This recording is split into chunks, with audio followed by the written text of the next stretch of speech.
manager, and by our organogram, I was the next in command after the general manager. So more or less, I've been the deputy general manager, if I can put it that way. And so Pedroasi Valley Resort is a 4-star hotel.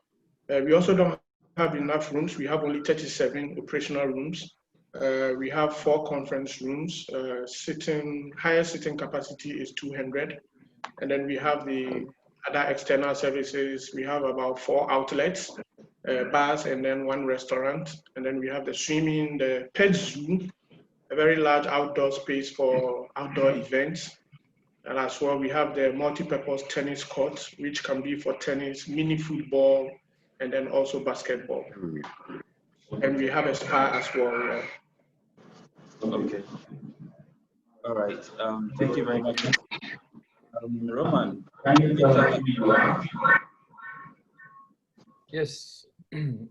I hope your connection is good. Sometimes you are gone. I hope everybody can hear me. I'm Roman. Yes. Oh, cool. Yeah. We can hear you. We can hear you. Yes. I'm the GM of Accra City Hotel, and as I realize right now, I'm talking as the only person from Accra, and I'm talking to all my colleagues out of the city who are located on the beach, in the mountains, and in nice tourist destinations. So Accra City, as you know, is one of the oldest hotels in Ghana, in Accra, with 196 rooms. And since almost 5 years now, Accra City is, the former Novotel, is run independently by the owners, who are all Ghanaians. And yeah, we are old, but we are still one of the leading 4-star hotels in town. And right now we are going through a small facelift, renovation, and extension of our property. And Accra City, we closed our doors in middle of April 2020, and we reopened again since 1st of July. Okay. Thank you. And I'd like to give compliments to all the GMs here and acting GMs. We are all very cool and easygoing. We don't have a tie, but our moderator, he is in suit and tie. So we are just normal, right? Well, it comes with the job, so pardon me. Okay, good. John Jack, if you're Yeah. there. Oh, no, Jack. John Jack. Oh, we have another Jack. No, Jack, yes. I just wanted to add the John to make your name. No, Jack. yes. Yes. So, good evening to all the team, all the people present on these meeting, and especially greetings to somebody who introduced me to hospitality. I'm so grateful, Mr. Brother, and I hope I'm doing my best to. Can you hear me, please? Okay. Yes, yes. So yes, I was extending my greetings to somebody who is really, really particular for me, Mr. Roman Travel. He's the one who gave me the opportunity to join this industry, and I hope I'm not deceiving him. I'm trying to do my best to give him the best result, to let him feel like he didn't he didn't do the wrong choice.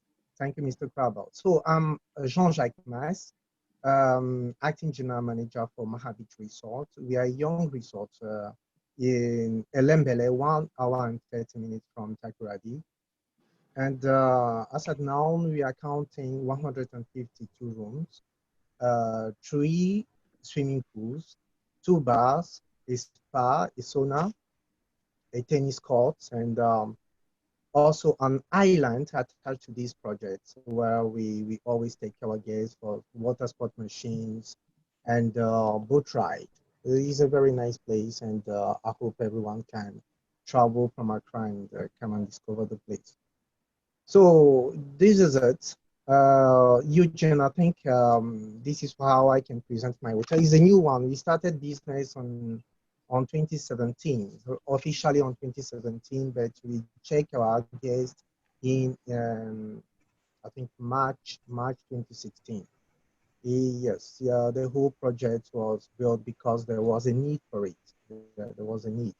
We have two pipelines projects around, and this is the our core business, and that is where we are getting the majority of our guests. I think I will talk about it in the detail when you give me this opportunity. Thank you. Okay, okay, Jack. Just to let us know, this webinar meeting is being recorded, so kindly speak up a little bit. Okay. Yeah. Thank you very much. Do it again. My GMs. Robert, please take it over. Okay. I've heard you. Mr. Robert Mensah. Thanks, Eugene. It's been a long time. My name is Robert Mason, and I'm the GM for Elizabeth Hotel in Sunyani. We have 150 operations.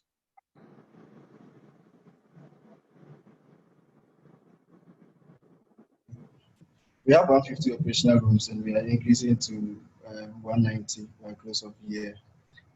We have 10 meeting rooms. The highest capacity is 2,000. Other facilities, tennis courts, a gym, we have an in-house clinic, we have a swimming pool, and a lot of other things. We are currently putting up a spa, and then we should open it by beginning of this month.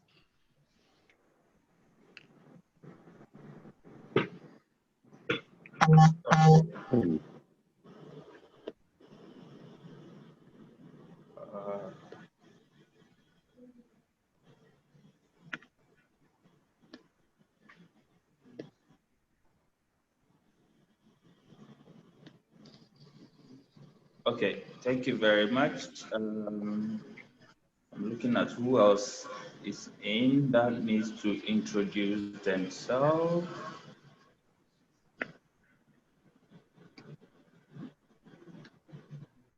Okay.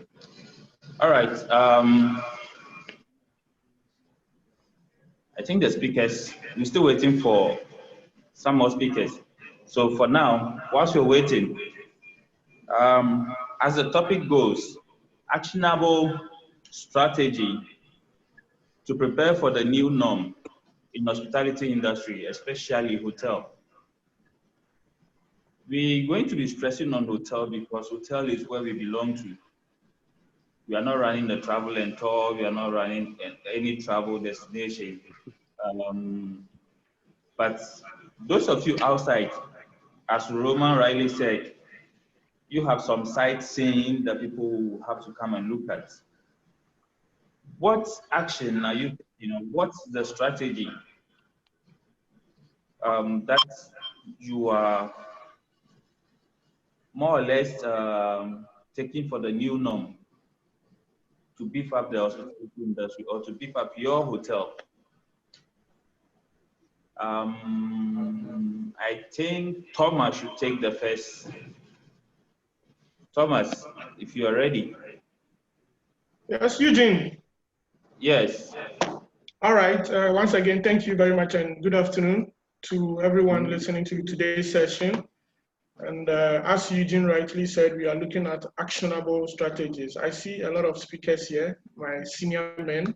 So I'll be very brief. I won't go too much into detail because I believe that this particular topic, if we are all asked individually to talk about it into details, we wouldn't finish today's session.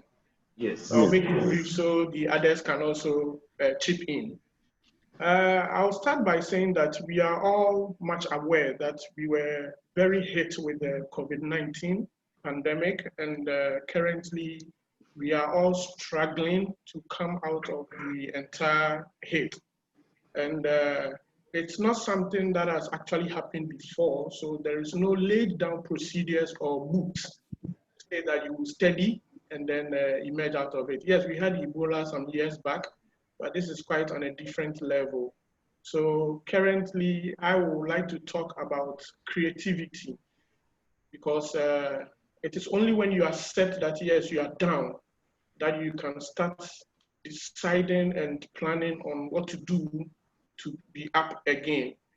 Like Roman said, they closed down in April. We all closed down in April as well. Not everybody, but Perduasive Valley Resort also closed down in April when the lockdown took effect.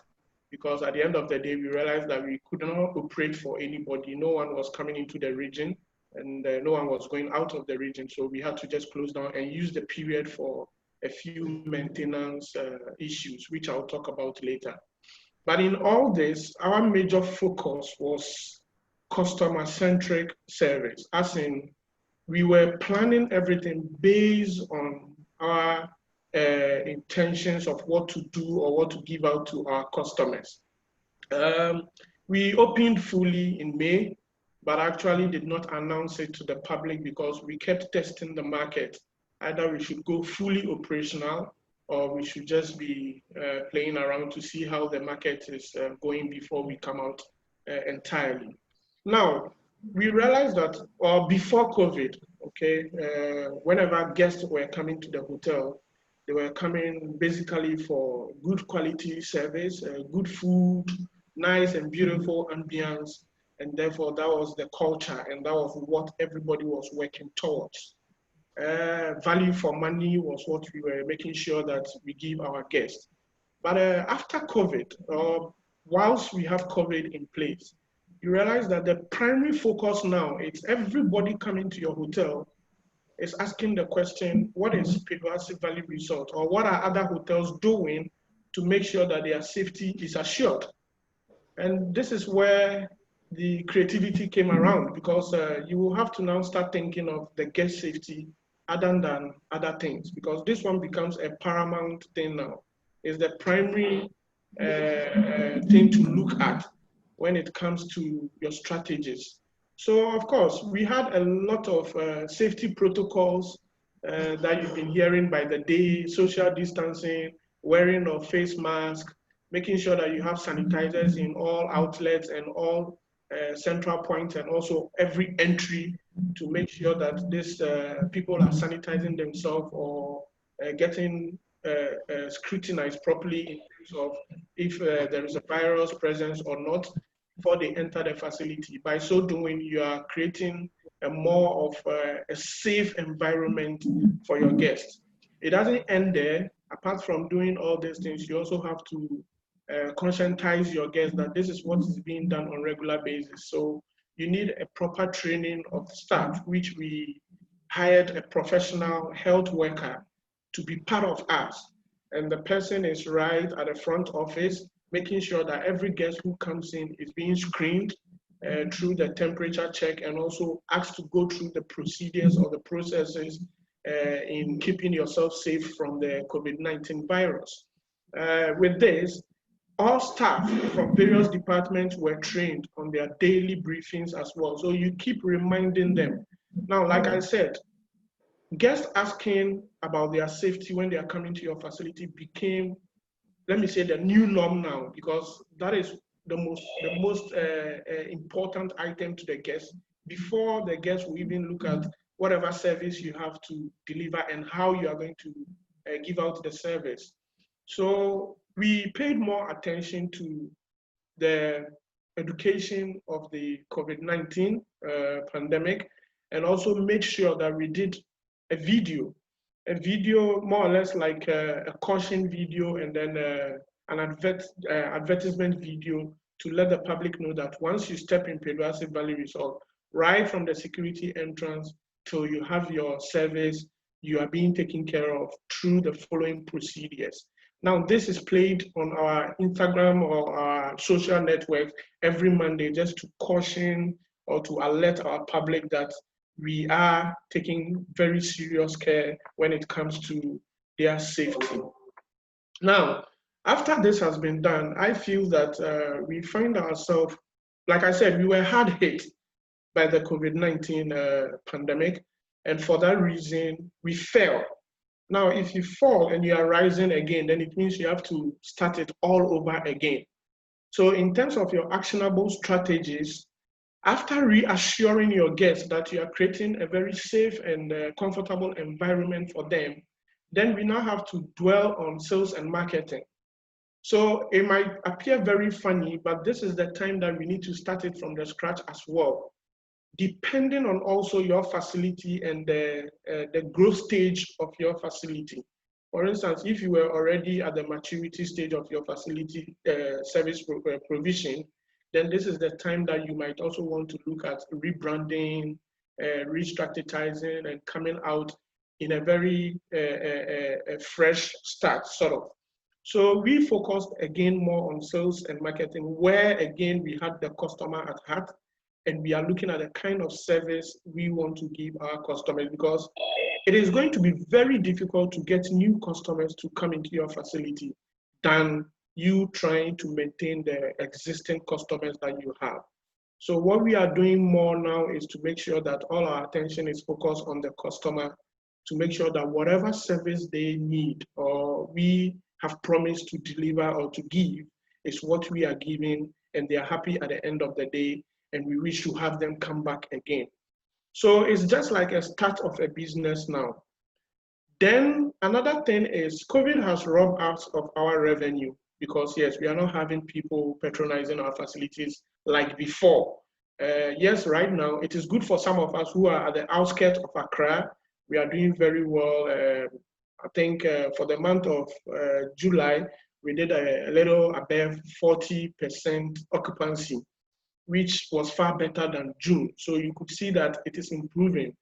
It is improving gradually. And I understand that the Accra hotels are not even getting this kind of businesses. As we speak now, I have about 90% occupancy in the hotel. So you can see that it is improving by the day. And we are fortunate that we are at the outskirts of Accra and we are having these numbers coming in. But for all you know, these are not new customers. These are the old customers we are trying to maintain. Our own old businesses that we have are the people we are reaching out to. So like I said, you first of all just reassure them that they are very safe when they come to your facility. And then also you make sure that all the needs that they have is what you are giving them. So like, again, the revenue is not like it was before. Now, in that case, then another thing you should look at is cutting down on your costs, because it is two ways. If your revenue is not coming, then your costs must be cut down so that at the end of the day, the net income will be something that you can boast of.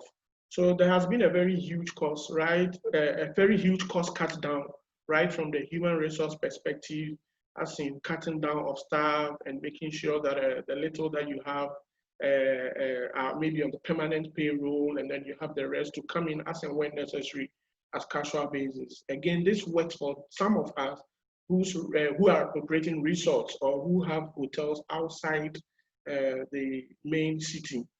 So you can do a more of casual basis at the end of the day, not to bloat your payroll cost as well. When it comes to energy maintenance, yes, of course, it's also an area that you might look at and then make sure that you are able to cut down costs. So basically, if you are not having the revenue, then you need to cut down costs. This is what we are also paying attention to.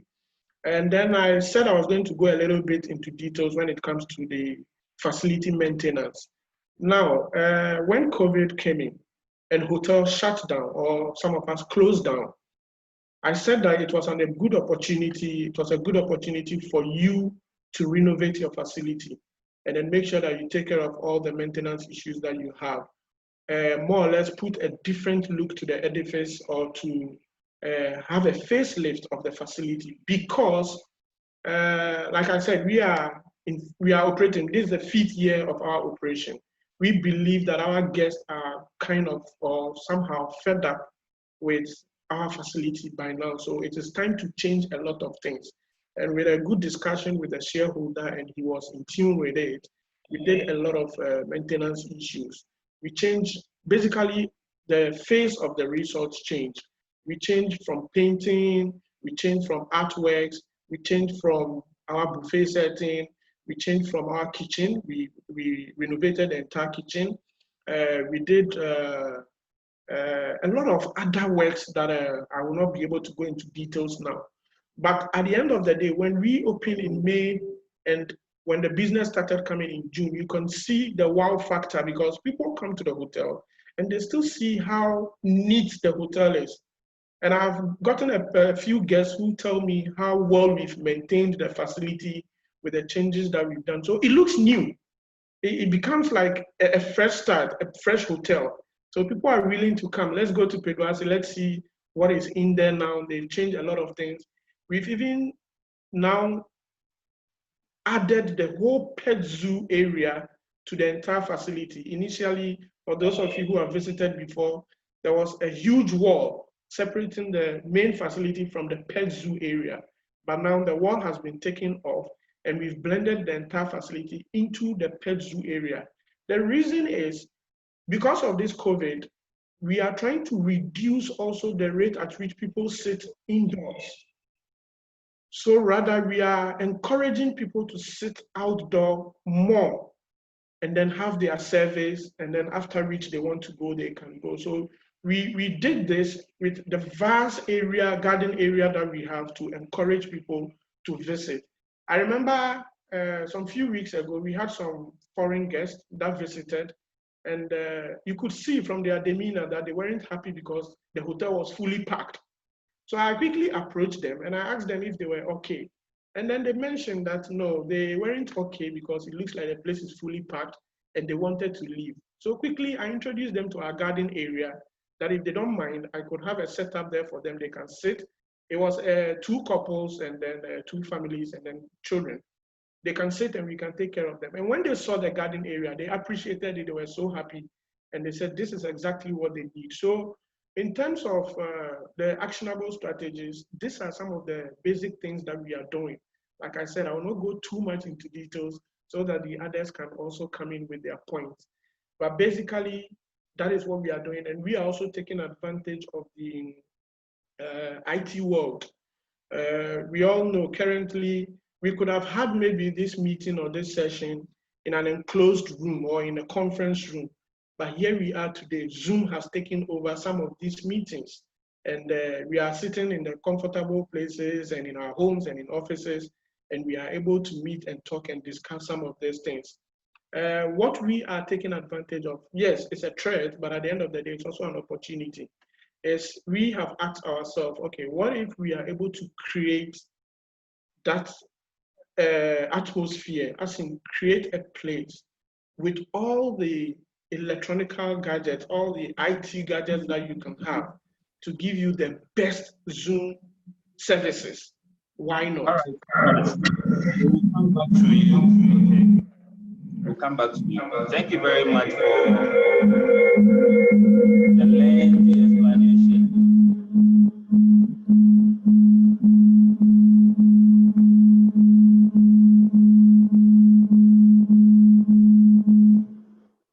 Sorry about that, ladies and gentlemen. So sorry. Okay, now, so let's go to the central region where we have Jack. Jack, if you can hear me.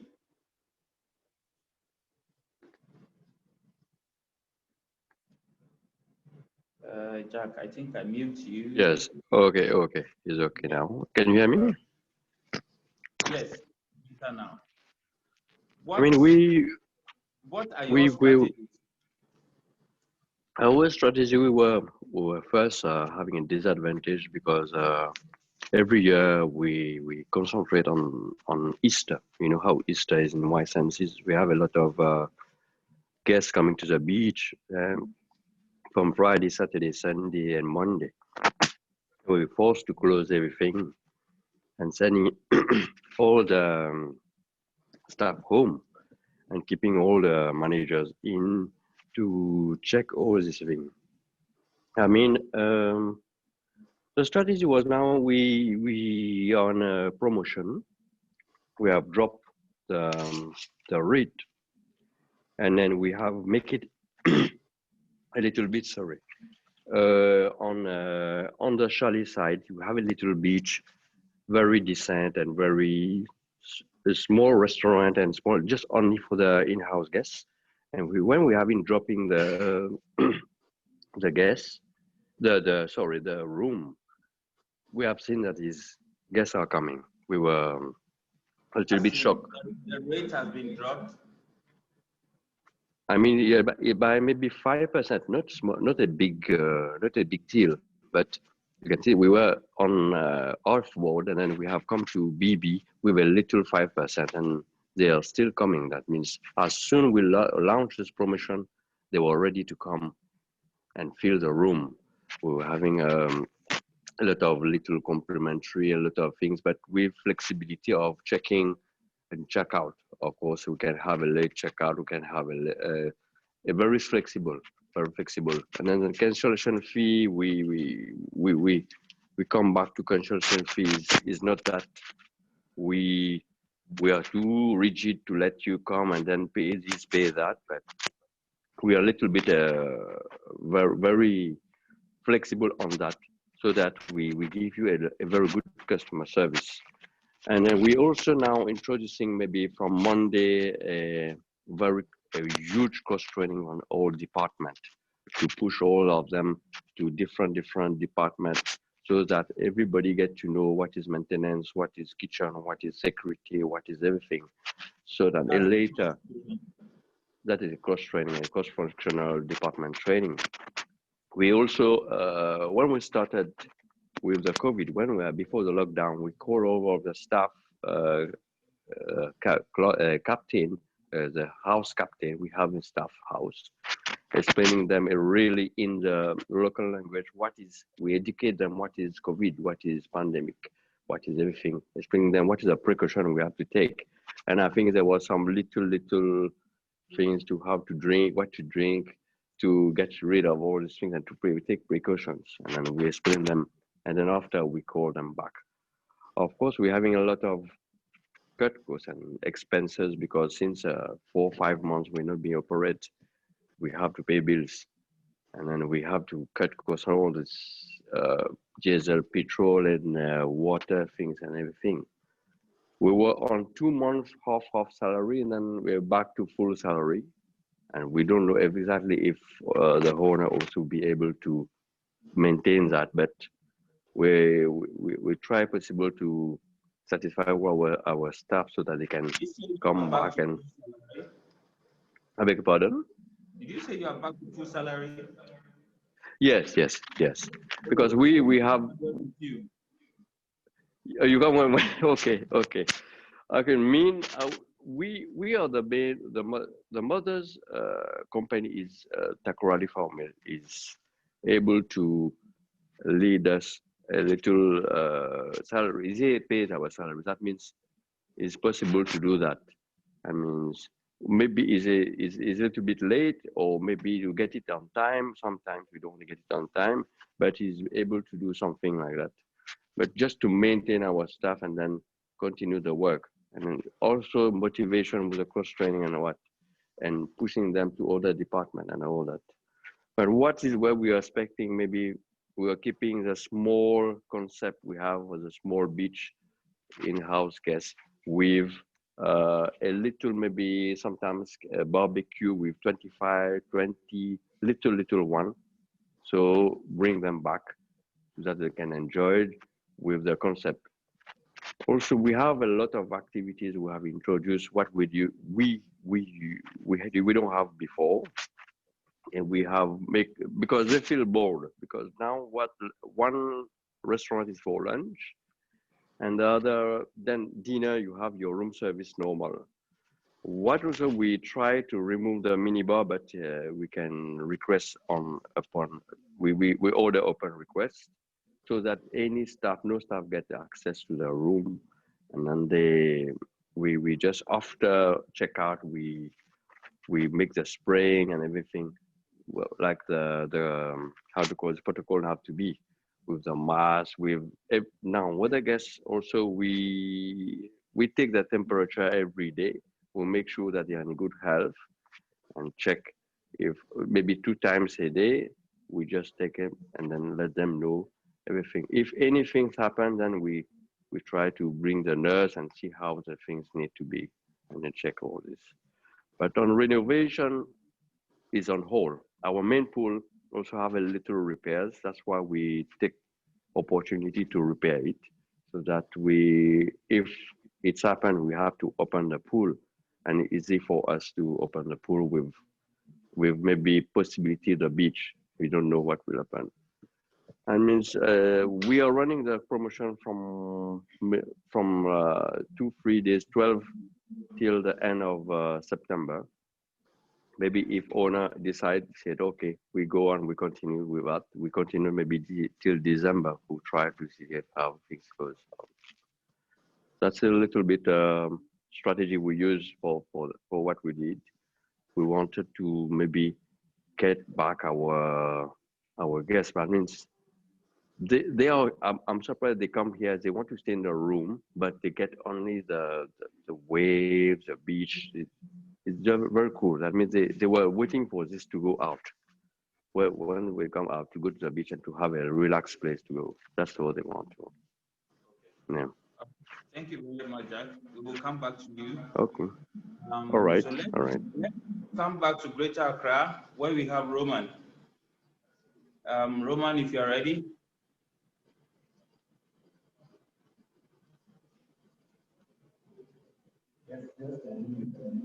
Please unmute your mic.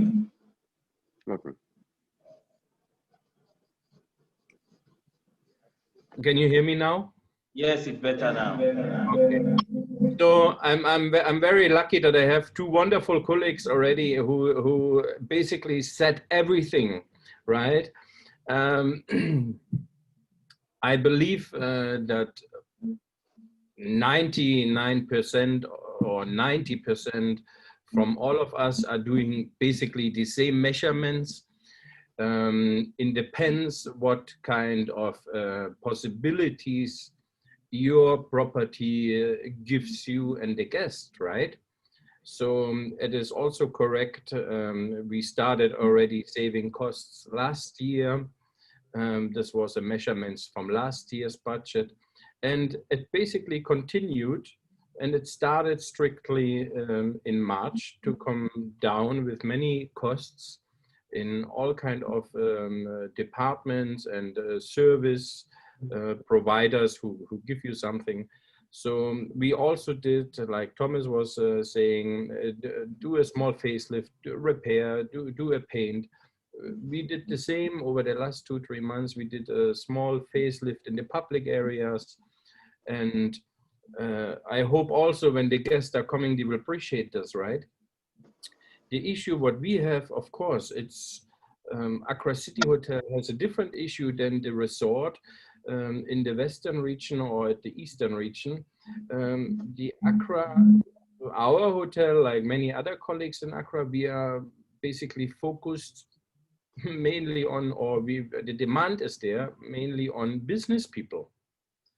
And I think and I believe now many official people realize that Accra Hotel's demand is at least minimum 80% from overseas and is on business people. We rely on business people. So as I heard now, or we all heard, hopefully the airports open again. Right now, we focus, like many other colleagues, also on the local market, right? I believe there are also companies from Tamale, from Kumasi, from Takoradi, who have to come, certain business people or companies who have to come to Accra and do something here. So we provide them also the space, conference. We can feel it small, it's picking up, it's getting more. People are getting used to the situation. It's not only private people. We had just a few days, and yesterday ago, some even government organizations who are holding their business meetings, and I'm happy. So people are coming now. Yes, people over the last 3 months ordered food online, called the restaurants, demanded the delivery service was, I believe, a good thing, what we had in Ghana, and people got used to it. So about it's comfortable to sit at home and somebody is ringing on your door and brings you the food, right? So right now, I can see over the last 6 weeks, people are also start getting used to it again, to go once in a while to a restaurant. About people are tired also, right? People are tired. sitting at home all the time. They want to see something different. So they want to enjoy a different atmosphere. So business is not coming back to normal for the next 1 year, of course not, but we hope we can make the few guests happy who need a business hotel, who need some good food with the right measurements in place, like you guys are saying already, with social distancing, providing hand sanitizer, free face mask, checking temperature on the guest, on every stuff, every day, every evening, every morning. We even have we allocated 6 rooms for emergency case if somebody feels sick. We have an in-house doctor, we have a nurse, guest or staff members who feel sick, who have maybe this corona symptom, can use one of the allocated rooms, who are specially prepared for this case till officials are coming over and checking on them proper. So the major issue, of course, it's our rates in Accra, and I believe not only in Accra, will go down, right? Business people got used to the Zoom call meetings. From overseeing, people maybe arrived 6, 8 times, maybe 10 times a year to Ghana for business, and now their companies are also affected. They will say, you know what, we save money. It was working over the last 3-4 months with Zoom. You do your Zoom meetings and you only fly maybe now 2 times a year to Ghana. So, and you have to keep your regular guests happy, right? You have to make your regular guests happy. And first of all, the demand is there to keep them, not that they are running away. We all have our regular guests who visit us all the time. And if you can make them happy and they are happy with you, they always come to you. But they will no more pay this price like they paid before. They will pay a better rate now. So it will be a fight for us. I mean, we have plenty large hotels in Accra. We fight it even before Corona for every single room, right? About every dollar, every Ghana cedi you are earning is important for all of us. And now the demand for every room is even higher. So this why, yeah, strategy. What is the strategy? Provide a good room, provide a good service, provide the right hygiene protocols, and like anybody in the world is doing, people will get used to it. We have to take the situation. Hopefully by end of the year, we will get some medicine from somewhere out of this world.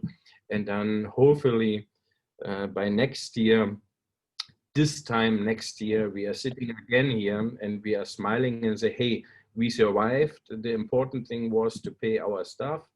And yes, about paying staff, it's not easy. Reducing costs, staff is not a part of reducing costs, but even Accra City Hotel is not paying full salary. And I'm telling you the truth, we are paying since May 35%. And for the month of August, my target was to go up to 50%. And then maybe one more month, 75. So by end of the year, we are all back by 100%. But right now, we have a 0 room. We have just a few people who eat tilapia and a chicken light soup, and this cannot pay the staff salary, right? So, and a place with 200 rooms, we need to sell rooms. I need to sell minimum 20, 30 rooms a day. So I'm waiting, hopefully beginning of September, that we get some small business about. We are hosting also 2 airlines. Ethiopia, the largest airline, right? In Africa, we are the host, and we are hosting also British Airways. And hopefully we will get out of each plane which is landing maybe 2, 3, 4 rooms, and I would be very happy. And then also our salary increase, maybe we can invest even a little bit more. About it is not easy if you don't have savings or you made savings over the last years. you cannot renovate, you cannot buy a pocket of paint and paint the wall. We have colleagues in Accra who planned on to renovate the hotel this year, to make a facelift, whatever. But the demand is there for the revenue you are making, the operational money. With this money they wanted to work with, this money finally never came. So this is why certain colleagues never renovated or made a facelift. We are also not rich. We just had something very, very small, and we had to calculate how we can survive minimum the next 6 months with this amount we have. Are we allowed to change a few things? Are we allowed to pay the staff? And when we talk about stuff, of course, the most important thing was that we don't lay off anybody, right? So, and we have 150 staff. Accra City has 150 permanent staff. And for now, I believe the 150 permanent staff are more than enough to work with till end of the year. So we are not in need for any casual workers right now. So I'm looking basically positive forward. I'm Corona negative. I'm looking positive forward. We cannot cry about this is the situation. Let's make the best out of it. We all have this hygiene protocols in place. We all save costs, right? So let's continue and let's make our guests happy. And let's make the tourists happy who are coming to the resorts. You have to offer them activities. People, yeah, it's like the life is changing, but people got used to it, right? So if you go to the supermarket now, you have a face mask. If you walk into the hotel, you wear a face mask. You need to wash your hand. You need to hand sanitize. On the buffet, or you get served, or maybe there is no buffet at all. Maybe there's only a la carte. So people adopt. So basically, Corona was not only bad, maybe in a few situations, Corona was also a good thing. So people adjust to something more hygienic or to another system. Thank you. Thank you very much. Okay, so let's go to the Bronga Hafo region. Is it a Hafo North or a Hafo or Sunyani? I'm confused. I'm not sure. Robert? We are Bruno. Now. We are Bruno, the Bruno region. Yes. So, okay. All right, please take it over. Okay. Thank you. And mine will not be so much different from what my senior colleagues have already mentioned. In our case, because we are not located in Accra. Sorry, Robert is from Hillsbeth Hotel, one of my favorite hotels in Sunyani. That's where he's from. Right. Thank you, Eugene. So in our case, we were not, the lockdown did not affect our region, so we continued to operate. We had to take the decision whether to close or to continue operating. And I realized that we could still make a few money from the local market here. So we decided to continue working. 3 things informed the decision. One was our staff, if we can keep them and then pay them. The decision was, let's see if we can pay them at least 50% of their basic.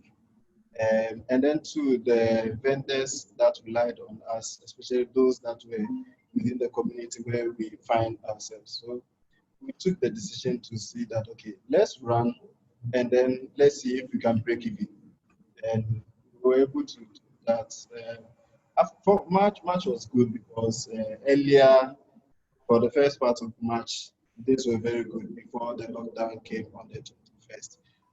I had a bitter experience with the lockdown because I was running 88%. On the Sunday, the president gave the speech. And then on the Monday, occupancy dropped to 2%.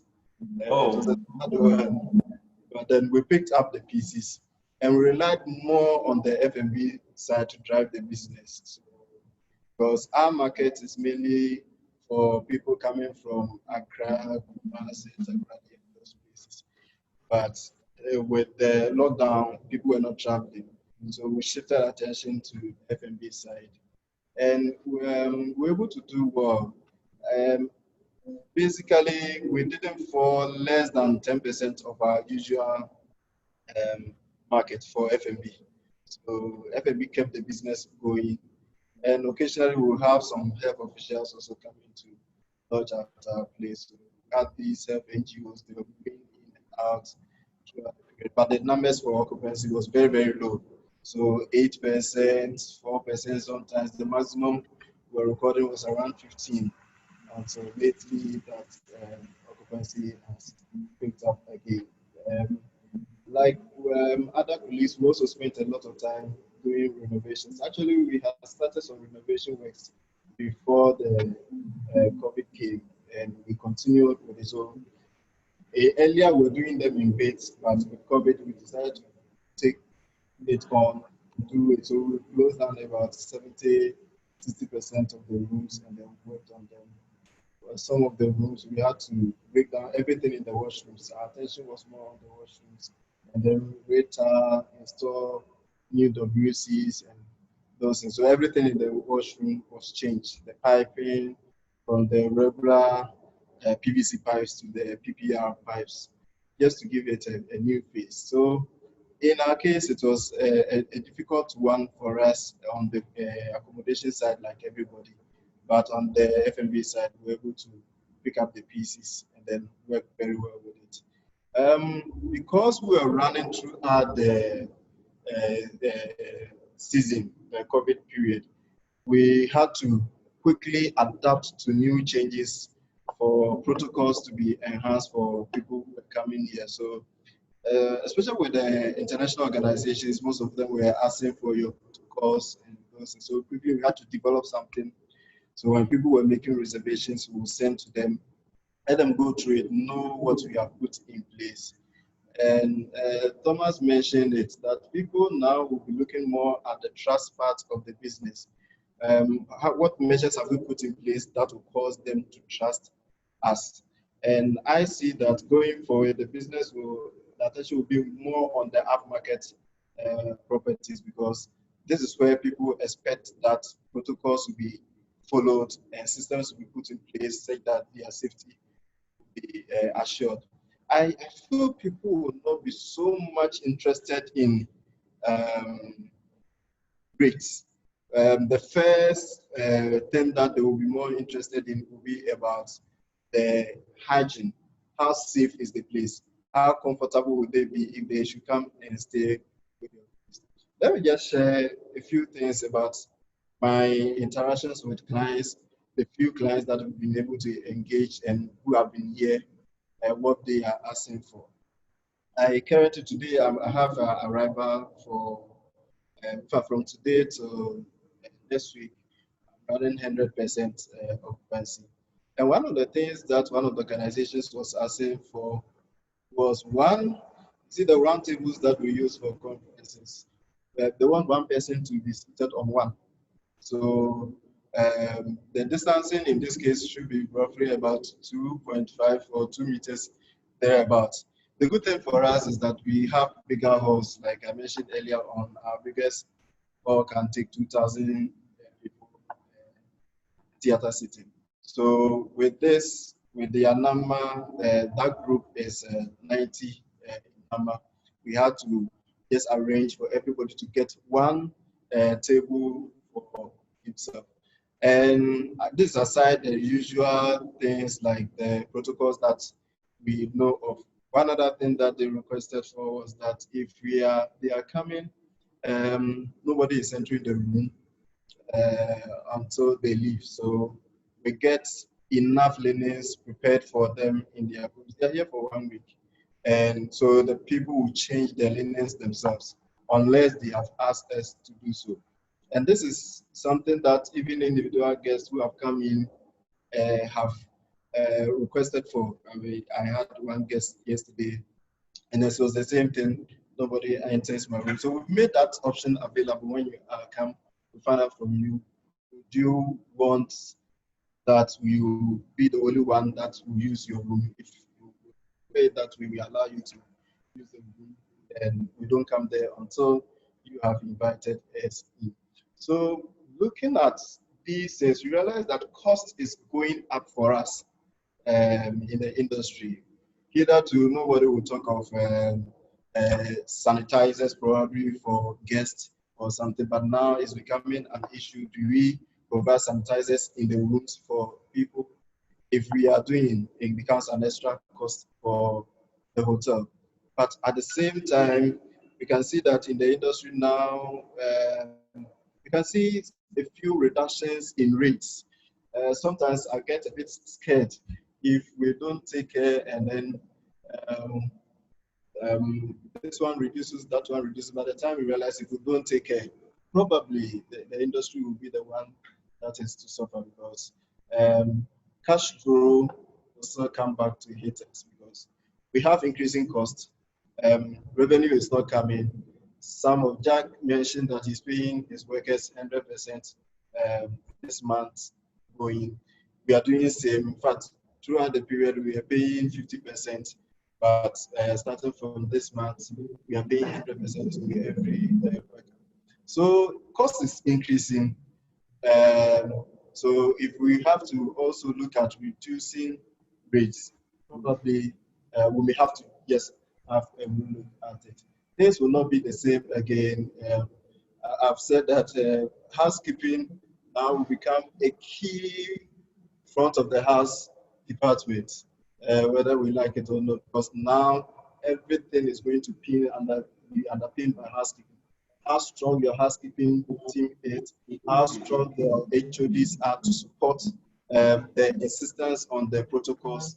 These things are going to be very, very critical for us going forward in the industry. So if we have to get things right, get the revenues coming in, on the marketing side of the business, things are changing. The way we used to contact our guests will now change. Thomas mentioned the use of IT. Yes, IT is going to run the business going forward. If we have to get a way of engaging our guests. And the thing is that our messaging will not have to be generic because everybody has his different issues. You see, people have gone through a lot of things through the pandemic. Somebody has lost a job, somebody has gotten a job somewhere. Somebody is maintaining his job. And so even in touching on the emotions of the clients, you have to be careful because tailored messages have to be sent to different people. But I think the most important thing is that we engage. On the note of the tailored service, Yes. let's quickly go to the Western region. So we'll come back to you, Mr. Mensah. Right. Let's go to Western region where we have Jean-Jacques. Did I get the name correct? Please unmute your mic.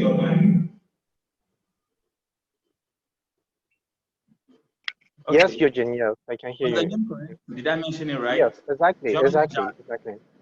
Jean-Jacques, yes, that's right. Oh, yeah. Please tell us. Yes. So we started, I can say that what Tomat said sounds almost the same with what is also going on in Mahabit Resort, okay? So we have another story to tell. That means we started business in 2017 with a big majority of our clientele coming from oil and gas. And for almost 2.5 years, all the rooms were full. The whole house was occupied by corporate companies. They are all coming from the same segment, oil and gas. So it was a good deal for us, but later on we decided because the project got reached to a point where it was achieved, and some of the companies also started building their own facility to where to host their workers. So they started leaving the area, our property, but immediately we also put a plan in place. That was to shift from the corporate clientele to the leisure segment. So we started sharing all the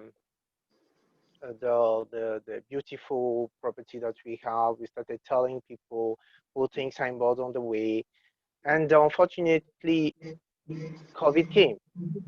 Can you hear me? Can you hear me, Eugene? Yes, I can hear you. Jack. That's good. That's good. That's good. That's good. So that is it. Then from April, we have to close our doors. We have to close our doors like every hotel in Ghana in the worldwide. So we took measures just to stop digging. We stopped digging. That means to stop spending. So immediately we reduce our staff. That was the 45% of our staff were casuals because it was necessary at that time. And we reduced them. We also went with the salaries. We reduced the salaries from April. April, we reduced all the salaries to not really all, let me be specific, for the highest ones, because the lowest ones were not touched. They were not touched. So for the highest one, salaries were reduced up to 50%.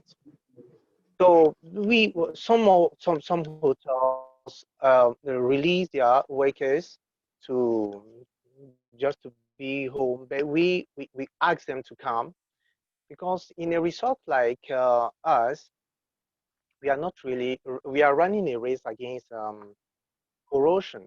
You understand? Is very high here. You can all our equipment are exposed to that challenge. So you really have to maintain them, cleaning them, wiping them, maintaining them. The maintenance staff should always be available to work on, check if they are still working, to warm them sometimes. And other measures that we also took is to reduce the cost of power. That means quickly we bought some small machines. Instead of using the big machines in the laundry, we shifted to small machines that will really help in case the house is less busy. We instead of using those big machines that consume a lot, we use the small ones. Then after that, we also thought about we started renovating, building also new spaces for dining. We have new conferences that are also open. There are open spaces where people can have their conferences according to the protocols. You see, and first of all, I have to say that all the hotels, my colleagues, all those who spoke already said it. We are also following the same protocols. But I wanted to say that it's already known because you can't really start business without putting these things in place. The protocols, we are also doing it at the entrance. You have our security staff who are well trained, and all the staff are also following the same protocols to attract our guests back to the property. So when I'm talking, that was the first part. That means we stopped digging, we reduced our expenses, and we started renovating, changing from not just from a short period, but we thought about it like, okay, this thing is going to be is going to remain for long. So we started putting spaces, open spaces for conferences, for dining, and we also built a new bar. It helped us to save because all those spaces are not using ACs. You know, the little they are depending less on AC to refresh the place. So immediately when we heard that things are going to be better, when they started easing the protocols, what we did is quickly to our sales and marketing team started contacting those companies who were having, because we were having a lot of bookings before April, events, weddings, and a lot of companies who were coming from maintaining the gas site and all those pipelines that are into these gas production. That is the main our main clientele. So we started contacting them, telling them that okay, things are now better. We put measures in place, and we wanted to know when they are ready to return, if something also is going on in their countries, because most of them are foreign companies. And we wanted to reassure them that Maha is still ready for them, and they are safe in our premises. So we also started thinking about a new partnership with the OTAs, the online travel agency. We started dealing with them, telling them how we can make the business, how we can revive the business in Maha Beach Resort. So we revised those partnership, and we sat all together and we thought about our marketing plan. Okay, this is the situation. What should we do? Which type of strategies do we have to put in place to try to reattract all these people who trusted us, who were always thinking about coming back to us? And how can we touch them, and what will be their key request in this case? And the rest of our colleagues they spoke about this safety side. And we started putting measures in place. As we said, sanitizers in the rooms. We have sanitizers also in all the dining spaces, conference spaces, and all our staff are also equipped to how can I say that, to control or to prevent every. Yeah. Do you have a waiting room, like Roman said, in case of emergency? Oh, to be honest with you, we don't have any waiting room, and we are so far from Accra, and as at now, our region is You are too far from not Accra, but you are affected. very close to Ivory Coast, isn't it? Yes, but the borders are closed. The borders are closed. Okay. Okay. The borders are closed, and it's also an opportunity for us to, you know, we, according to when we were talking about our marketing plan, we thought about that segment of guests who always go out of the country for their vacation, and we saw that okay, there is now they sound like a niche. We are going to touch them to understand and to push them to come back to the resort and discover Ghana better than before. And we started putting in place promo for almost one. Now we started our first promo almost a month. It was on the 1st July that we started with TVs, programs, Okay. with Thank FM. you very much, Jan. I would come back to you again. Okay. Yes. Okay. Unfortunately, Mr. Khan is unable to join us. I just got a message from him again that the meeting is extended, so he's still in the meeting, but then we have to move on. So now that we know you all have particular strategy, okay? Yeah. Yes. There's this question I've been wanting to ask all of you. Do you think the tourism levy we are paying or you are paying is necessary? I'm sure Roman would like to take this first. Okay. This is a fantastic question. It makes me even mad and sad when I hear this question already. Unfortunately, of course, first of all, I believe the government received enough millions from anywhere out of the world to support businesses. We all contributed also many millions over the last years since we had to pay this tourism levy. In Accra, I'm talking for almost 20 other colleagues. In Accra, we started to writing to the government letters. We requested for meetings. We had many meetings also. Till today, we never received any feedback. We never even received a letter to say, hey, sorry, this is Corona. We received your letter. We received your request. So we wanted to get something back for this, what we contributed over the years, we wanted to get something back in any kind of support. I believe, of course, tourism, there is no tourism in Ghana, in my eyes. I mean, I'm not long in Ghana, I'm 8 years in Ghana. The little tourism, the tourists who are coming, there's an NGO people, a few local Obranis like myself who are traveling from this corner to the next one. So the main, yeah, tourism levy, the name is already wrong, tourism. About my business people who are coming from UK, for example, and stay with me in Accra City Hotel for 2 weeks, they also have to pay tourism levy, but it's not a tourist. So the name should be changed, and yeah, we should get something back. At least we contributed over the last years, and I don't know when do we have to pay the tourism levy again. So you think the tourism levy should be changed? Should be changed. About to be very honest, in the Western world, overseas, we also pay a kind of this tax, right? Everybody has to do this. It is a daily amount or a day or a percentage, but we will never charge this on food and beverage.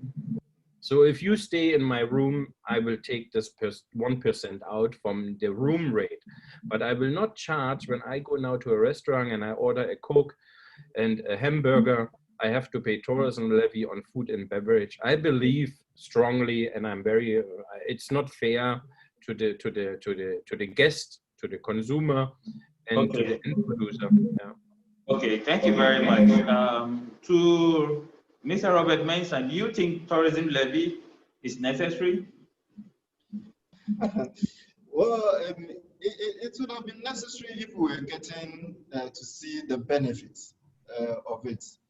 But in this current state, in fact, look, was it last year at the National Awards, we were awarded the Best Independent Tourism Levy. It means that I pay. But the thing is that, what do we have to show for it? I still don't get it where the money is going. Of what use are they utilizing the funds that we generate from them? And especially in the situation where now we find ourselves, this is the time that the ministry and the authority have to come in. What support are they giving to us? Like Roman said, letters and letters have been written. GMs have met, and there was even one that we had a meeting at Accra City. The tourism authority officials were there. We gave them what our concerns are, where we need their support on. And up to now, I can count about 7 areas we are asking them to support, and not even one. So it's a good thing if we're having a key strategic plan of using it to develop the industry. But as far as there's nothing to show for it, I think it's okay. So you also think? Eugene, can I come in? Can I come in just to share a bit of what is happening here with regards to the government helping the hospitality in Ivory Coast, if you don't mind? Mr. Kodom, we will come to you. So please hold your bullets. Thank you very much. Thank you, Eugene. Okay, so Jack.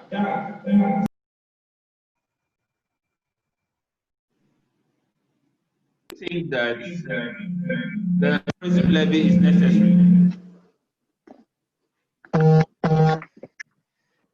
I mean, tourist levy, first of all, tourists, I don't know if tourists, the real name for tourist levy, but I don't know. In Mauritius, we have tourists more than Ghana because of the beach, of everything. We have the garden, everything.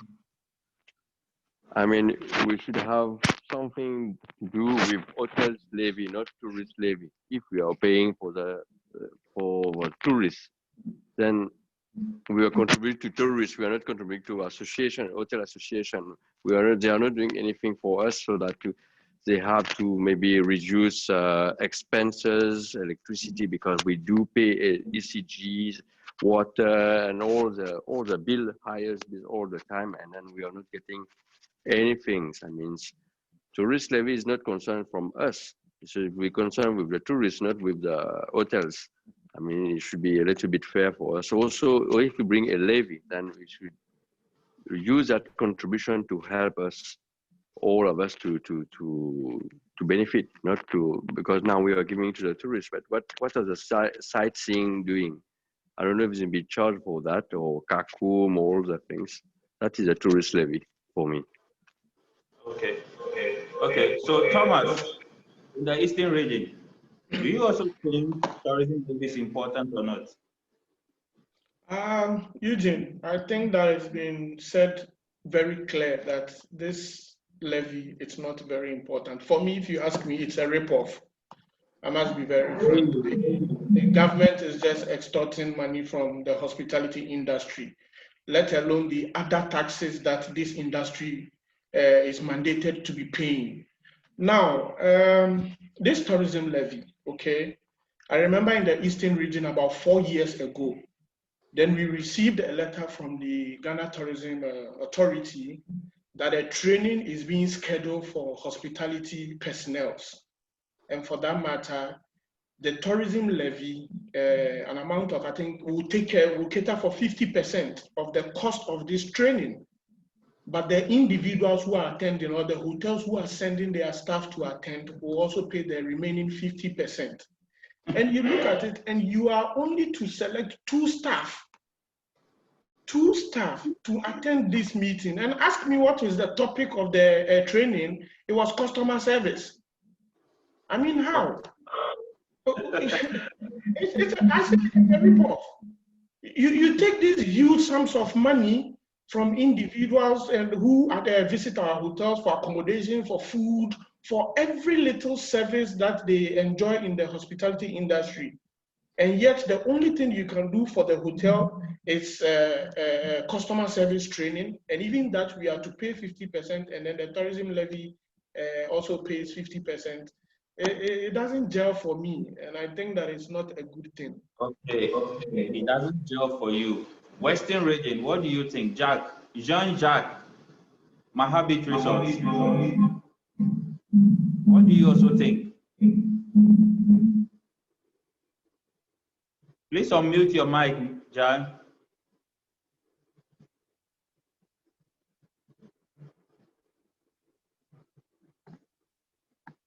I think I have to help you. You haven't unmuted your mic. Yes, Okay, yes, it's better. Please go ahead. Do you also think it's necessary? Necessary? No, they have to start to give us something, then they can charge us for using those facilities. If they want to attract more people in Ghana, the people who are going to be our guests and paying something to the hotels, so they have to first invest and attract those people, then they can tax us. I think that is the right thing to do. We are not going to give them capital to do anything, and they are not doing anything. We know about it. And I don't think there is one hotel that will be happy with this decision to pay this levy. I don't think. So we are really sad that we still have to bleed because of these. We are not making it, and we still have to pay. Nobody is really happy with this. I don't think I can really advise anyone to go for it. But we have to talk about it all together if we want it to be solved. I think that is what I think. Yeah. Just to continue from you, do you think the border should be open? That is where, yes, the borders they have to be open. For now, that I don't know what because some of the countries, or even in Africa, have opened their borders. La Côte d'Ivoire will be very happy if Ghana opened their borders. And to be honest with you, our marketing team has done a lot in La Côte d'Ivoire because Abidjan is 3 hours from Maha. We have a lot of guests coming from holidays. Yes, that is part of how can I say that? That is where we are also getting a good share of the market, not just from Accra, also from La Côte d'Ivoire. You think the border should be open? There is a lot of fear. You understand? It's real that the disease is true, But Eugene, there is a lot of fear behind it. And I think we have to think about. I'm telling you, to be honest, there is a lot of fear. Do you know that? Okay. All right. Thank you very much, Jan. Before Mr. Mensah comes in, Mr. Kodom from Ivory Coast, you wanted to say something earlier. If you are listening, kindly make your submission. Yes, I'm here. With regards to the question that you asked, if the tourism levy is still advisable for people to pay. Yes. Well, I've heard much. I don't know what the government is doing in regards to the tourism industry doing for the hospitality industry, but with the hotels here in Ivory Coast, the Ministry of Tourism and Recreation were able to, send out their people to all the hotels to inquire from them, to find out from them the challenge they are facing and everything. And the government was able to give them some money. The staff who were affected, who went home, the government was able to pay at least each company about 5 staff, paying them for almost about 3 months or 2 months. Also give some money. Yes, each from my side, 5 staff, we were asked to give list of 5 staff. So just imagine 5 from our side, 5 from other sides, just imagine. And they also gave out money to some hotels, those who are members of the association, for them to able to pay off their debt and also. And so the government here is doing a lot for the hotel industry here, helping them.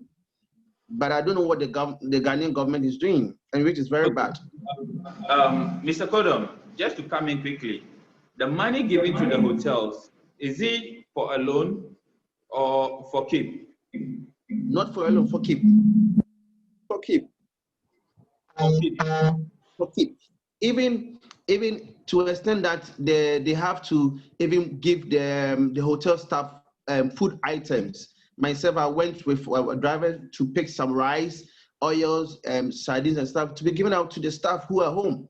You see, so the government in Ivory Coast is doing massive, has done massively for the hotel industry, and the government in Ghana is doing nothing, which is very bad.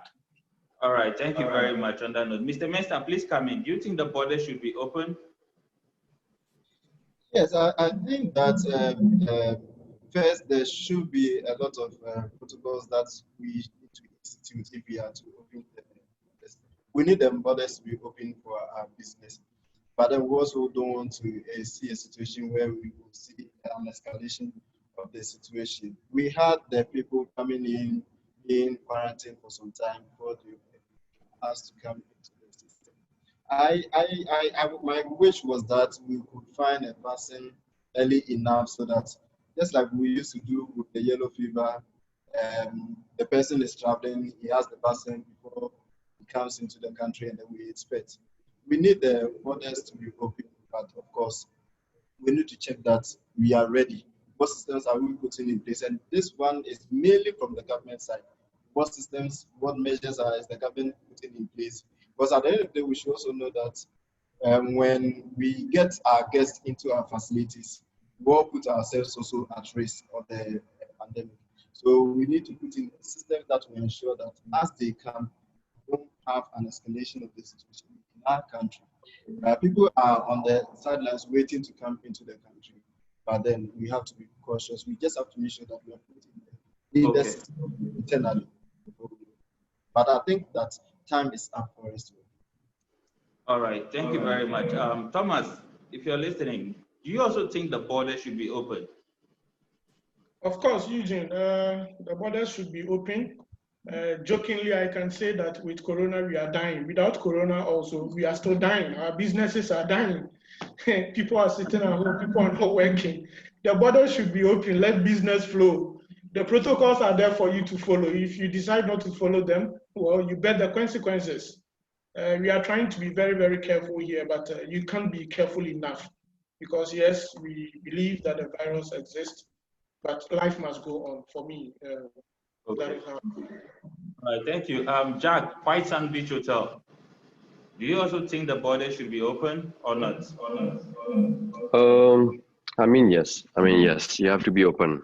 But we have to put a very strong protocol so that we allow this because we can't wait to work with locals. It will be a flow of locals, fine, but also we have to have a step-by-step things, you know.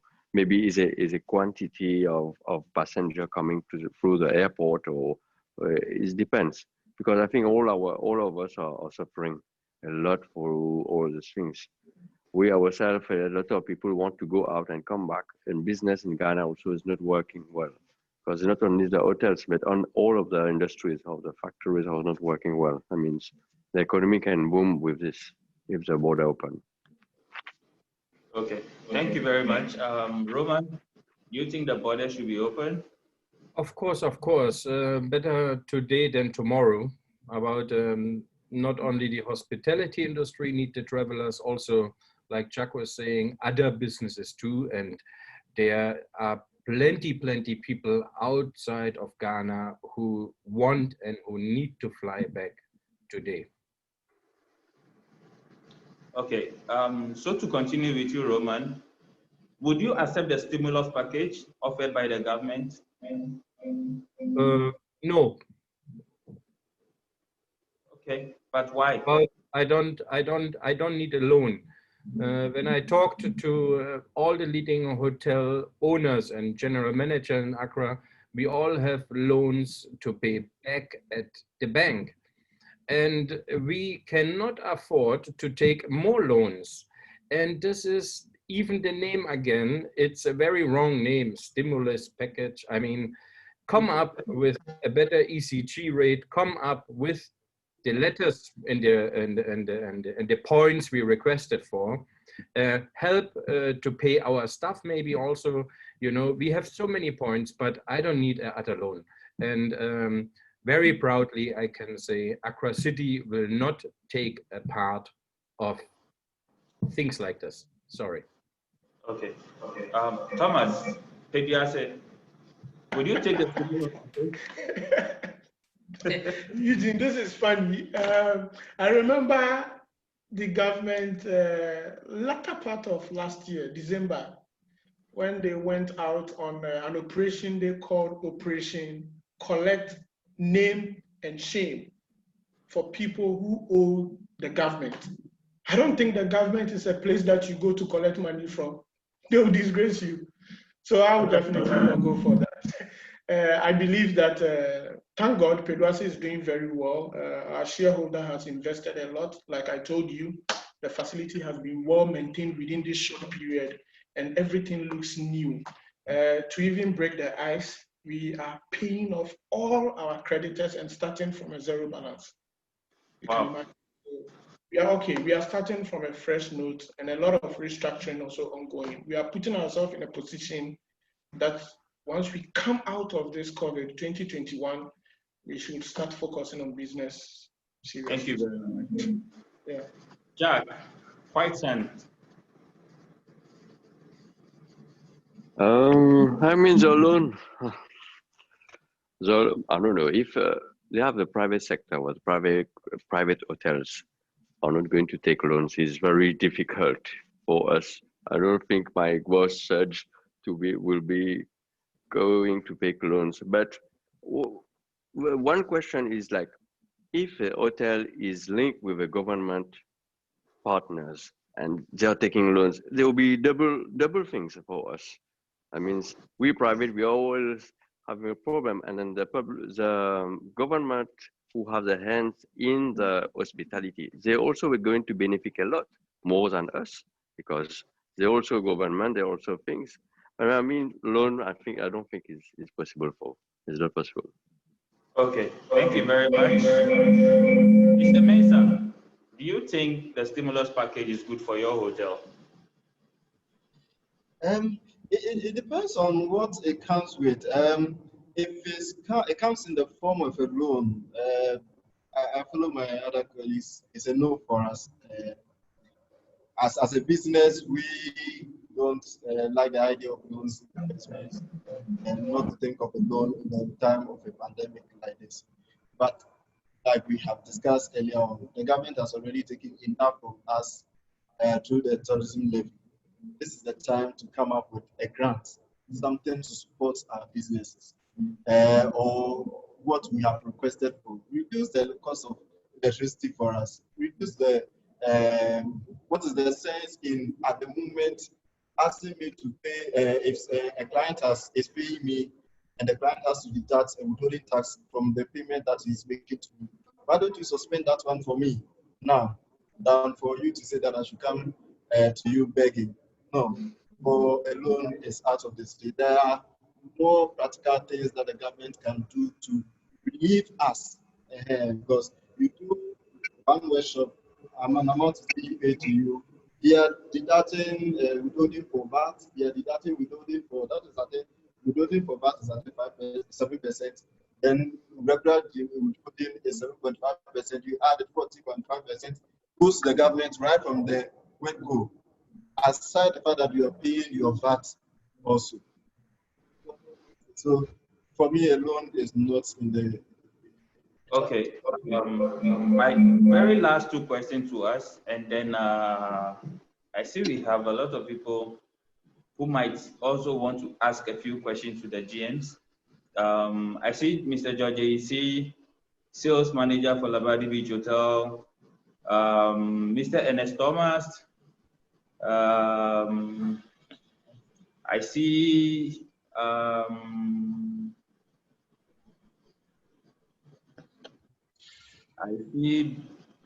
Madam Brenda Labi.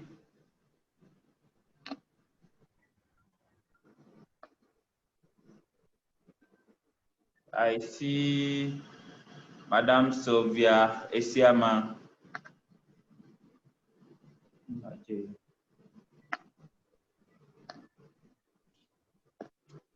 Okay. Before they ask their question, do we think the sector minister is really paying attention to the hospitality industry, especially hotel? Roman, you want to take that? This is a fantastic question again. I hope I don't talk too much, but to be very honest, the crisis started end of March, and till today, no one of us received at least a sugar letter which is stating, sorry, this is Corona, this is what you can do, this is what we are planning, this is the situation in the country. Till today, nothing. And to be honest, I don't need it anymore. Okay. Thank you very much. Mr. Mensah, do you think the sector minister is helping the hotel? From where I sit, I think that the attention is more on the creative ask for her than the hotel side of the industry. That's what I see. The sponsorship for Afro Nation, other things that are going on. I think that we would rather channel some of these first. Don't you think that, Mr. Mensah, speaking of Afro Nation, don't you think that that will also bring you guests to sleep in your hotels? What is the evaluation for the first one that we did? What happened? What did it bring? Well, she said it brought a lot of revenue. You should give us the figures. Okay. We will talk about that. Thomas. Yes, Eugene. The sector minister is helping the hospitality industry, especially hotels. The answer to that is no. The ministry itself is confused. I must be frank, because there are a couple of times that I've seen contradictory documents coming from the ministry and even the the Hoteliers Association, the Ghana Tourism Authority. They keep hitting at each other. They are confused. They don't know what is going on. So, like Mr. Roman Krabel said, end of March we started having this crisis until now. We've not had anything. We've not heard from them. Like, I mean, how? Who does that? Nothing is going on. There's no encouragement to all the hotels to know that maybe the government is there to support us, to help us. Sometimes you see, it's not about the physical financial support or what you give the institutions. It is how you go with them or you deal with them during the time of crisis. Let them know that you are behind them, you are backing them. But they are completely shut down on us. We don't know what is going on. And as GMs, if we don't know what is going on, then it means that the sector itself is not really on top of its job. Somewhere along the line, I heard, I think about 2 weeks ago, I heard a rumor, okay, that very soon the money that they promised to give the hotels will be coming. Will be coming. Only God knows when this will be coming, and we don't know what it is. On the note of it, Jack, what do you think? I don't think, if the government is not paying attention to us before, I don't think in the COVID they will take any attention. I'm sure that means in which way, because they are not properly structured in the tourist area, but then you have to be restructuring everything so that they can really know what's the direction and the target they're going to do for Ghana, what they're targeting. I mean, it's difficult to say that they are paying attention to us. Okay, Jean, I think Jean is a bit busy somewhere else. Okay, my very last question.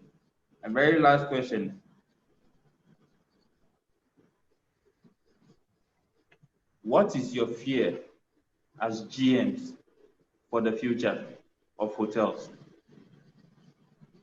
Mr. Mensah, you want to take this? My fear will be about if we are not able to handle this situation very well, especially the timing of activities. Like we have all agreed, the right time we are ready for reopening of the borders. If this is not done at the right time, it's going to affect it. But I want to be on the positive side of things. I am very sure we will bounce back strongly as an industry. And this year, things will not go as we all. I'm sure in January, latter part of last year, when we were preparing our strategic meetings for this year, nothing like that came up. We've gone through it. We are getting out of it. I am very, very sure that come next year will be very good for us as an industry. Okay. Roman, what is your fear as a general manager entering into the future? I don't really have a fear about, we survived the last 5 months, and I believe we can survive the next 5 months and the future. I believe also we are all professional enough to continue to do our business, to make the best out of it. And we all will see very soon this medicine is available by end of the year, maybe beginning of next year. And then it will get much better. And of course, all over the world, the politicians made this situation worse. It was not us, it was not our clients, our guests, right? It was the politics all over, from Asia to Europe, America, to Africa. So I don't really have a fear. I mean, I hope I still can pay salaries, right? To give, so everybody can buy bread and butter. And this is the most important thing for all of us. And as long we can survive, and as I was saying, we are all professional, I'm looking more positive forward in the future. Okay, Jack, what is your fear? It's not really a fear, because what I have seen those 4 or 5 months in a situation that tourists, people are patronizing, starting patronizing. In that 5 months, he is not coming, but there's no fear that I think we are starting to boom again back. And then we can see that maybe in the future, it will be very, very fruitful for us, that many people will come back again, because they miss that part of hospitality for 5 months. I think you can see that now when we open You can see that they want to go there, brunch, this, that, restaurant, and everything open. I think they miss that part in the hospitality. There's no any fear we have to. Maybe if it's a war somewhere, yes, but we pass through difficulties. We have gone there. Okay, thank you very much, Thomas. What Yeah, is your Eugene. fear? All right, so I think being on the mountain, what is your fear? all right, so I have a fear, and then I have a positive energy as well. That is, we are very optimistic that we've been able to go through this without the support of the government, and we will go through whatever it is that comes next.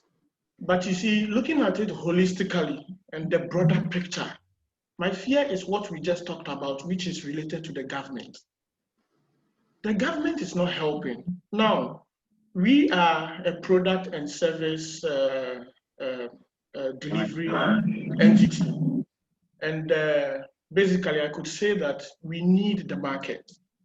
And the market is to be enhanced or improved by the government doing its part to be able to allow international visitors come into the country, investors and all that coming, and we can boost tourism. Currently, I can say that we are only depending on the local tourism. Even the local tourism, how well is the tourism industry or the ministry helping to boost the tourism industry locally?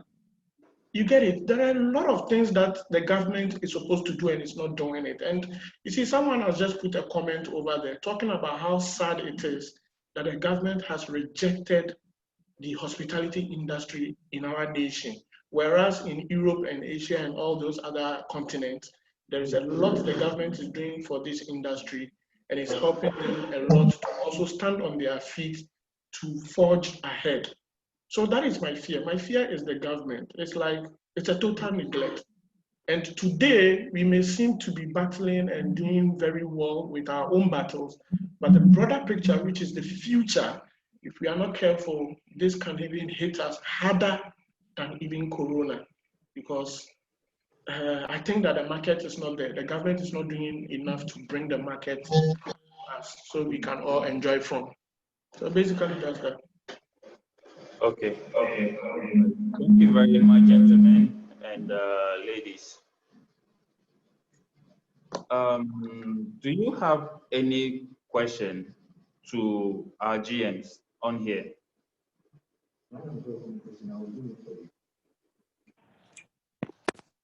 George, would you like to say something?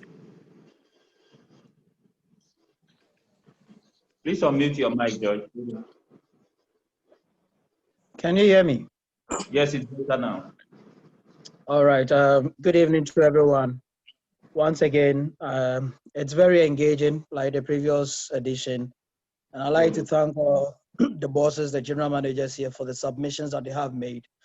I have picked one or two, and I think it's going to help a lot in our decision-making moving forward. However, I need to just touch on one or two that relates to our staff and in terms of the remunerations and in terms of the salaries that staffs are getting at the moment. I think the bigger picture is the focus on businesses and how they are going to be driven into the properties.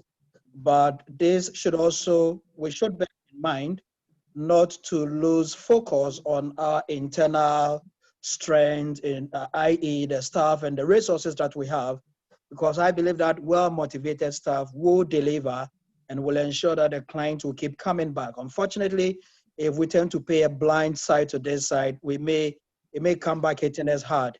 And so I know it is very understandable. We all know that times are difficult and that no one is running the 50s and the 70 and the 80, 100% occupancies.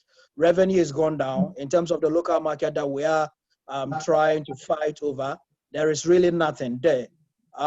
One thing that I'll recommend for our managers and hotel owners to do is the level of engagement that they have in terms of negotiations with the staff. Mind you, they are also stakeholders. And I think whatever it is that it takes these managers to keep their staff, the confidence level of their staffs and all this high, the better it is for future businesses. A demotivated staff would definitely translate into an organization that can never achieve its highest of objectives. And so they should look at this. For example, I am asking, it seems to me every property as it stands now is dealing or handling or working with its permanent staff, ranging from 150 to 200 and all that. But has there been any kind of engagement with the casuals? Because I think that some were not even properly communicated to. It just happened such that people go. But mind you, if Corona goes and we have a busy December like we had, like in last year, 2019, Afro Nation and the rest, if we're going to have a busy December, you know, this permanent staff cannot and will not be able to handle the pressure. And you'll bear with me that we have some fine casual staffs that are even hardworking and more than the permanent staff. For the hotel owners and general managers to have that engagement and, you know, give them this kind of reassuring words that it has to be as it is now.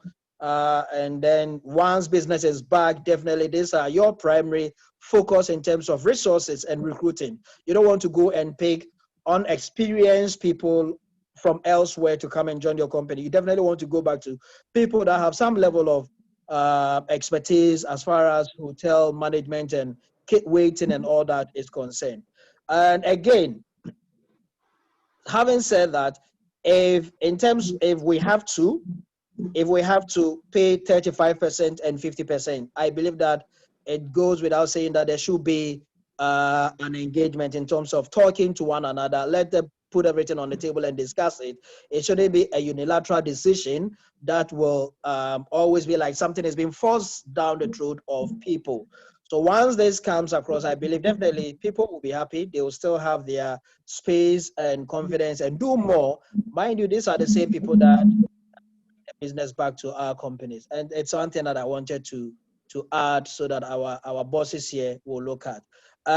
Yes, from the side of the government, I just want to land, I will land on this one if you don't mind. On the side of the government, I think there is a lot that needs to be done. Unfortunately, we are not seeing it as it is. Yes, honestly, if governments are lobbying and bidding for international conferences into their regions, definitely there is going to be a booming hotel industry. It is not as we are seeing in other spaces. But again, let us see whether coming into force of the African Continental Free Trade Secretariat, which I'm told the Secretariat will be handed over to the AU boss by His Excellency the President on Monday.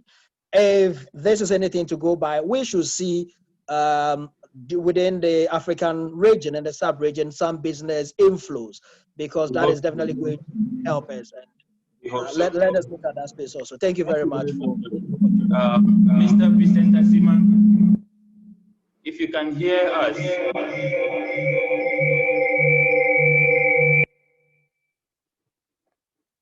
Mr. Siman.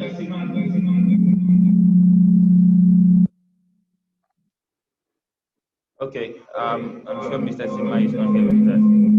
Madam Brenda Lavi, do you have anything to say? Yes, just a simple question, actually, Eugene, and thank you for having me here. I just wanted to find out if there is one major lesson that the GMs have learned from this, what will it be? Could you come back? Sorry, I was asking that if there is one major lesson that the GMs have learned from this COVID or this pandemic, what will that lesson be, especially when it comes to their workforce? All right. So to the GMs, Roman, you want to take this first?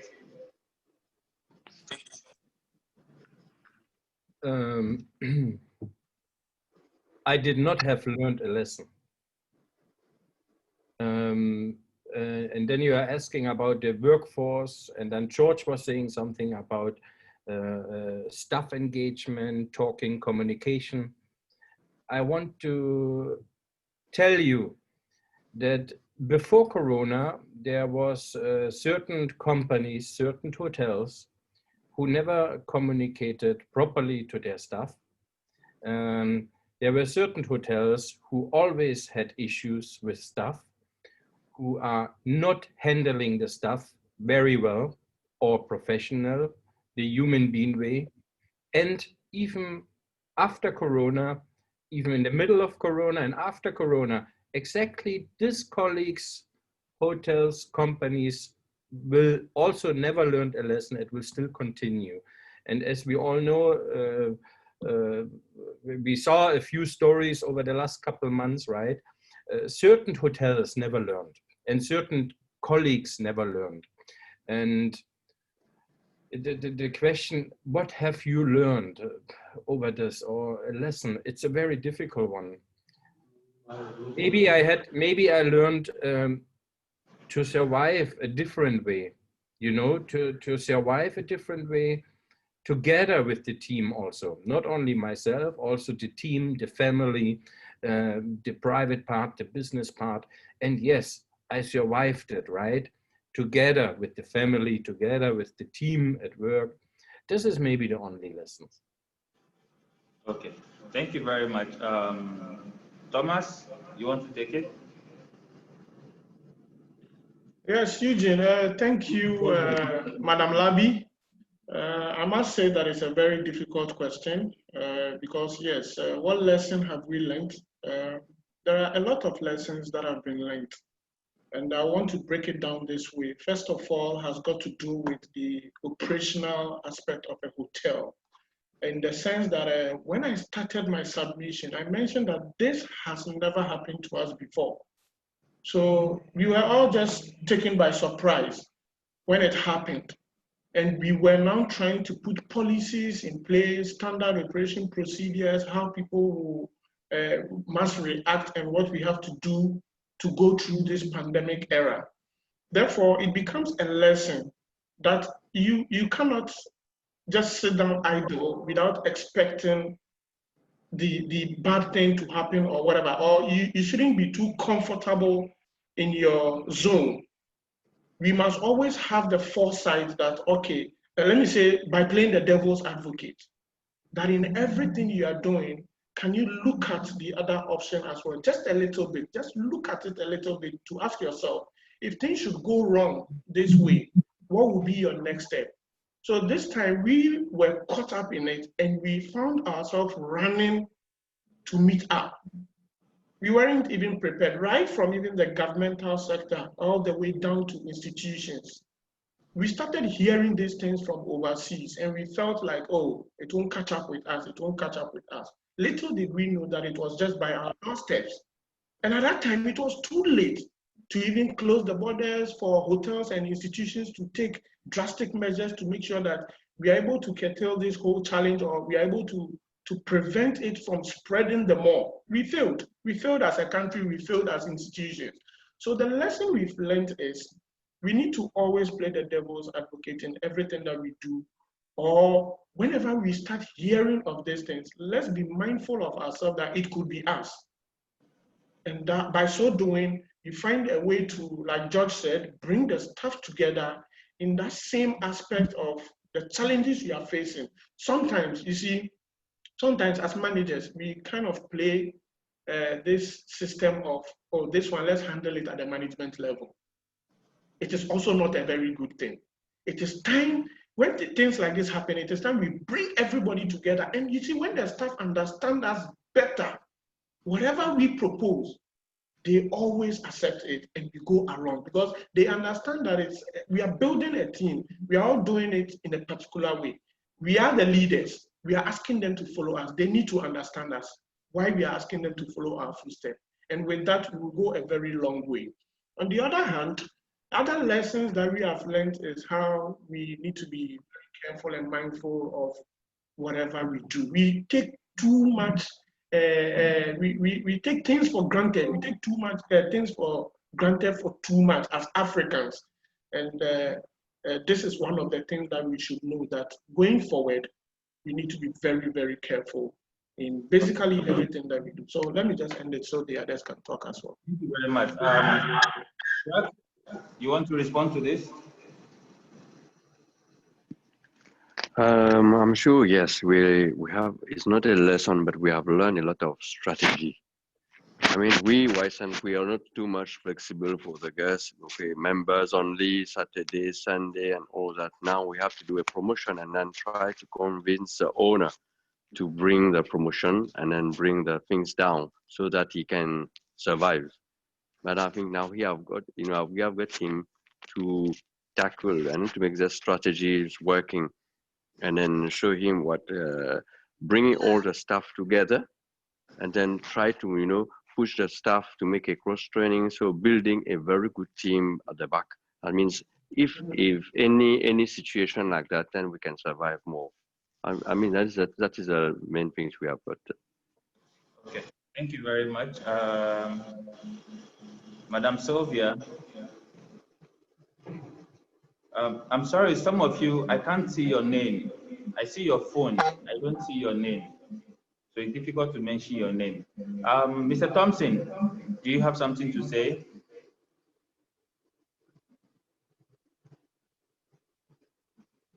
Please unmute your mic. Yeah, so thank you for the opportunity, and I've been tuned for the time past, and I think it's been a very interesting submission for us all, and it's a lesson that I've actually had the opportunity to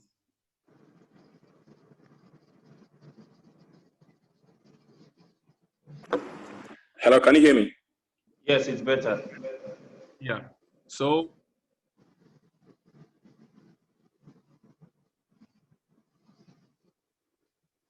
Mr. Thompson, I think you have network. Am I seeing Madam Lady? Some of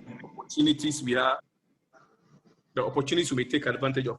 From where I sit as an entrepreneur, I'm seeing that the resort or the secluded properties, or the properties that are not actually in, the properties that are not in, how do I put it? Downtowns, that are not downtown hotel, like the city hotels and all that.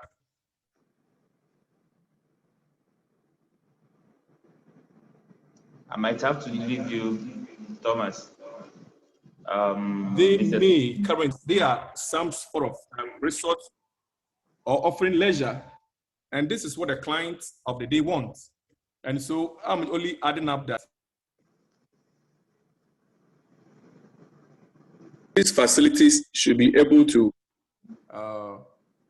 tap into trying to win or attract that market, because a lot of people have been indoors for a very long time, and they want to move outside from their usual places.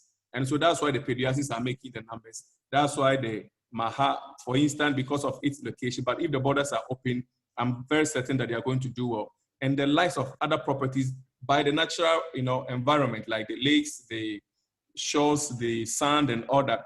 And so White Sands Beach, for sure, will also have its business because of the environment. I don't. Okay, thank you very much, Thomas. Sorry. To be indoors or take advantage of this. So it's just something to add up that the other resorts and other secluded properties that are away from town should take advantage of the market and also get them into their hotels. That's what I can say. Okay, thank you very much. Madam Sylvia.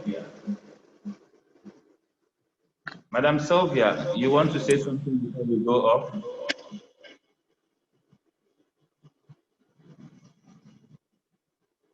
Is Madam Sylvia still here? Okay. Mr. Simon, you want to say something? In fact, you should say something. Mr. Simon, all the way from Volta region, do you want to say something? Okay, all right. Ladies and gentlemen, thank you very much for your time. In the absence of no other question or no further question, I would like to say a very big thank you for your patience. It's unfortunate we couldn't have Mr. Khan, and then one other person who was supposed to join us. We could have Mr. Khan and Mr. Khan and our gentleman from yes, we couldn't have Mr. Khan and also our Akayet general manager, PK. They had an emergency, so they had to go off. Thank you so very much. We hope to see you again soon for another webinar meeting. Our next stop, we will let you know. Thank you so very much, the general managers, for making time to be with us for the past 2 hours. It's been very grateful. I have really learned a lot from all the regions. And then I'm sure everybody here also learned something. Our GMs are going through a very difficult time. Sometimes I look at some of the GM's expression and I feel like, no, things are not well, because to them, everything should be okay for business to be up and running. Again, I want to say thank you very much for your time. We've done over 2 hours. I wouldn't like to keep you all. Thank you very much. Hospitality Digest says a very big thank you. Have a good evening, a wonderful weekend. Thank you too. Bye-bye. Thank you, Eugene. Bye-bye. Bye-bye, everybody. Bye. Bye-bye. Bye. Bye.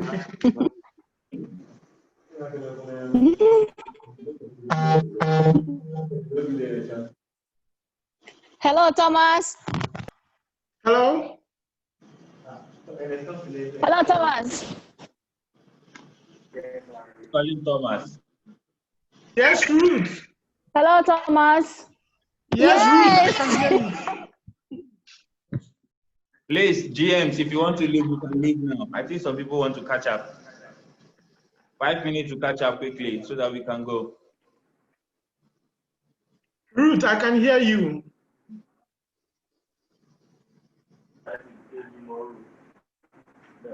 Okay. Mr. Gamo, I see your message. Thank you very much. I appreciate it. Thank you so very much.